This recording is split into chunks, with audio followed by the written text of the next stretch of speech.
the dizziness struck again, and I clutched at the counter as darkness filled my vision. When the black dots cleared, Phelan was staring at me. "Are you all right?" "Fine," I said, jerking my hand back from the counter as if that was the damning evidence of the dizzy spell. "I think I caught something." Phelan set down his plate and crossed the small kitchen area, but he stopped, still 2 feet short of actually reaching me. "Fae do not catch illness." I shrugged. Well, my heritage is rather questionable. Lines of concern cut deep around his mouth, drawing down the edges of his eyes. The expression looked genuine, but how could I be sure? At the fall equinox, he'd made a point of proving he couldn't be trusted, a very cutting point, as in with the edge of his blades. That happened right after he tricked me, then said he loved me, and then warned me to never trust him. His display of emotion now could be some ruse conjured by the Winter Queen in which he had no choice but to play out his given part. I couldn't believe anything where he was concerned. But oh, I wanted to. It wasn't his fault he couldn't be trusted. It might have made me a fool, but I really did believe that he cared for me. Of course, him caring didn't make him any less dangerous. That was one reason this sucky situation was so awkward. "Alexis."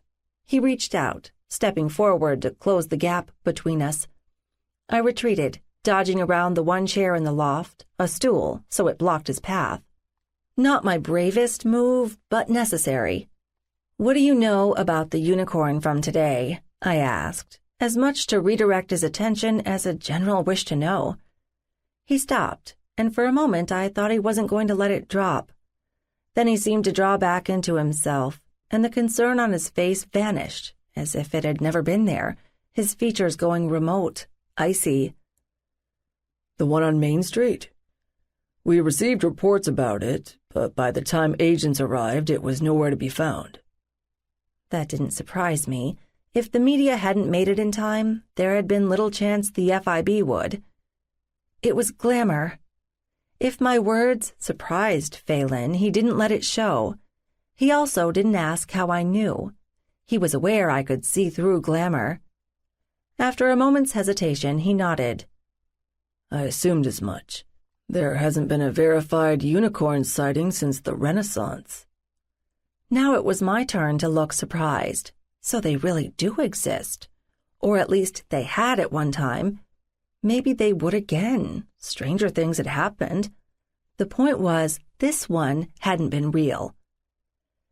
The man riding the glamour was human. The news thinks he's dead. Phelan frowned again. Glamour meant Fae involvement, and we both knew it. "I heard," he said, nodding toward the television. "Are you looking into it?" He gave me a blank look, his features giving away nothing. He was the head agent of the local FIB. Surely they were looking into it, right?